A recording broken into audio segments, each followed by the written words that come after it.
Hello everyone, welcome to analysis of Nifty and bank Nifty. जैसा कि हम देख सकते हैं कि आज मार्केट ने काफ़ी अच्छी ग्रीन कैंडल बनाई है। जो ओपनिंग है वही लो है निफ्टी का, और निफ्टी ने जो क्लोजिंग दी है वो 3 दिन का ये जो रेड कैंडल थी इसके हाई पे दी है। तो कैंडल तो काफ़ी स्ट्रांग है। अब देखते हैं इसको फॉलो कैंडल बनती है कि नहीं बनती है कल। तो मार्केट कहाँ ओपन होगी, कैसे कैंडल बनाएगी, तो हम देख लेते हैं एक बार। और बैंक निफ्टी का देखें, बैंक निफ्टी भी काफ़ी अच्छा मूव किए। जो भी ये आपका रेंज थी इसके ऊपर क्लोजिंग दी है, और आपका हाई से थोड़ा सा रिजेक्शन लिए, बट क्लोजिंग काफ़ी अच्छी है। तो पहले स्मॉल टाइम फ्रेम पे देख लेते हैं कि निफ्टी में कैसे ट्रेड करेंगे हम।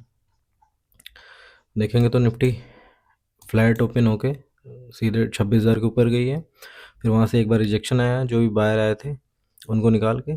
फिर ये मतलब जो कल एक्सपायरी होने के बाद ये जो बेस था, रिजेक्शन ले रही थी बार बार यहाँ से, कल यहाँ से रिजेक्शन ली थी, तो वो सपोर्ट की तरह काम किया। मार्केट वहाँ से फिर कंटिन्यू रैली की है।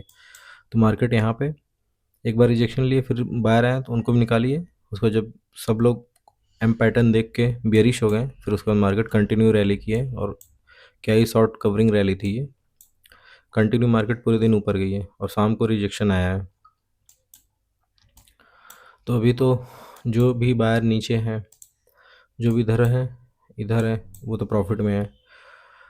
और उसके बाद जो इधर आए थे, मार्केट ने रिजेक्शन दे के मोस्टली लोग सबको निकाल दिया है। तो अगर मार्केट कल फ्लैट खुलेगी, गैप अप या गैप डाउन, तो उसके बाद हम बाइंग का ही देखेंगे। और मार्केट अगर फिर से इसको 200 को अगर क्रॉस करेगी तो काफ़ी अच्छा स्ट्रेंथ आ सकती है, क्योंकि 200 से काफ़ी रिजेक्शन ली थी मार्केट बार बार। और मान लीजिए अगर गैप डाउन खुल के क्लोजिंग प्राइस ब्रेक नहीं कर पा रही है, तब तक हम बाइंग का नहीं देखेंगे। अगर मान लीजिए यहाँ पे कहीं खुली है यहाँ पे, उसके बाद फिर क्लोजिंग प्राइस से रेजिस्टेंस ले रही है, और अगर उसको फिर ब्रेक कर रहा है, तो हम देख सकते हैं कि मार्केट फिर से ये जो हाई है आज का उसको टेस्ट करेगी, और फिर 200 भी पास में है। और मान लीजिए अगर फ्लैट खुली, तो फ्लैट खुल के ऐसी कैंडल अगर बनाती है कहीं ऐसी, मे बी इसी कंटिन्यू भी कर सकती है कल, क्योंकि ऐसा पैटर्न तो बनाएगी नहीं। फ्लैट खुली, ऊपर गई, फिर नीचे, फिर ऐसे। तो ऐसा कुछ करने वाली नहीं है मार्केट कल। कल डिफरेंट ही कुछ पैटर्न बनेगा। या तो मान लीजिए गैप अप खुली, टाइटली ऐसे नीचे आई, फिर यहाँ से फिर धीरे धीरे धीरे ऐसे बाइंग भी आ सकती है।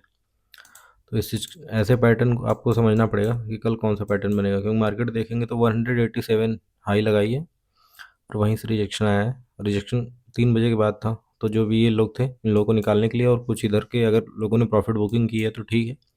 और अगर ये लोग बैठे होंगे तो मैं मार्केट एक बार इनको निकालने के लिए और भी फर्दर थोड़ा सा नीचे आए, कहीं 100 के पास से फिर से ऐसे मूव करे, तो देखना पड़ेगा कि मार्केट ओपन कहाँ होती है और फिर मार्केट मूव कैसे करती है। बट अभी तो फ़िलहाल यही है कि मार्केट में अगर कोई भी बाइंग की अपॉर्चुनिटी मिलती है, बाइंग का एक कोई सेटअप बनता है, तो उसी को फॉलो करना है, सेलिंग का नहीं देखना है। सेलिंग का तब देखेंगे जब कम से कम इसका 50% आ जाए, करीब करीब ये जो लेवल है, इसको भी ना होल्ड करे मार्केट, इसके नीचे आने लगे, तो फिर एक बार देखेंगे कि मार्केट क्या कर रही है।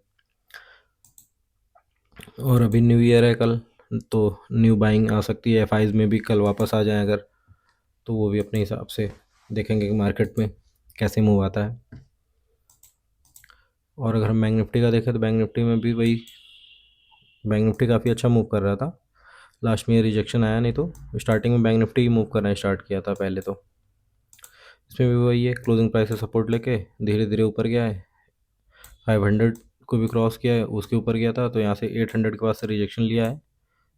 करीब करीब 1 बजे के बाद यहाँ ट्रेड कर रहा था, जो भी इधर बाहर थे सबको मार्केट निकाली है, और फिर 500 तो नहीं टच किया, 500 के ऊपर ही यहाँ पे क्लोजिंग दी है। क्लोजिंग आई है 581 की। तो फिर अगर फ्लैट खुलती है, गैप अप या गैप डाउन, 500 को जब तक होल्ड करेगी, बाइंग का ही देखेंगे। अगर 500 के नीचे जाके ट्रेड करने लगेगी, फिर देखना पड़ेगा कि मार्केट क्या करना चाहती है। बट फिलहाल तो यही सेटअप दिख रहा है कि मार्केट बाइंग साइड ही है।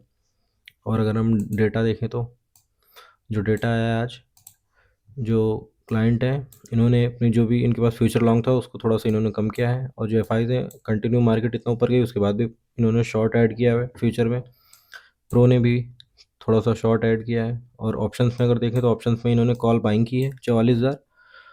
अभी इनके पास 12,000, नियर अबाउट 13,000 कॉल बाइंग हो गई। और जो पुट जो शॉर्ट किया था उसमें थोड़ा सा और ऐड किया है। बट कल के लिए ये बुलिश है, देखेंगे तो कॉल बाइंग की है। और एफ प्रो भी सेम 1,27,000 इन्होंने भी कॉल बाइंग की है। और जो पुट इनके पास था उसमें से इन्होंने बुक कर लिया है 1,23,000। तो पुट कम करके बाइंग की है, तो कल के लिए तो ये दोनों लोग बुलिश हैं। और जो क्लाइंट है वो कॉल शॉर्ट किया है, और जो पुट इनके पास सेल था उसको कम किया है, तो मतलब ये पुट बाइंग किए हैं, तो मतलब ये बियरिश हो रहे हैं ऑप्शन से। फ्यूचर में तो लॉन्ग है बट ऑप्शन से ये बियरिश हो रहे हैं। और एफ क्या है, ये लोग जो है कि ऑप्शन से बुलिश है और फ्यूचर से निगेटिव है। तो अगर ऑप्शन से बुलिश है तो मे बी हो सकता है 1-2 दिन ऊपर ले जाएँ, क्योंकि ऑप्शन की एक्सपायरी तो वीकली होती है ना, फ्यूचर की तो मंथली होती है। तो हो सकता है कुछ दिन ऊपर ले जाएँ, उसके बाद फिर जब लास्ट में कहीं फिर ले आके डिप करा दें। तो ऐसे भी मैनेज कर सकते हैं ये जो एफआईज़ है। बाकी देखिए कैसा मूव आता है। अभी फ़िलहाल तो बुलिश ही है, सब कुछ अच्छा है, तो बाइंग साइड ही देखेंगे। बाकी वीडियो अच्छा लगा हो तो लाइक करिए, शेयर करिए, सब्सक्राइब करिए। Thank you.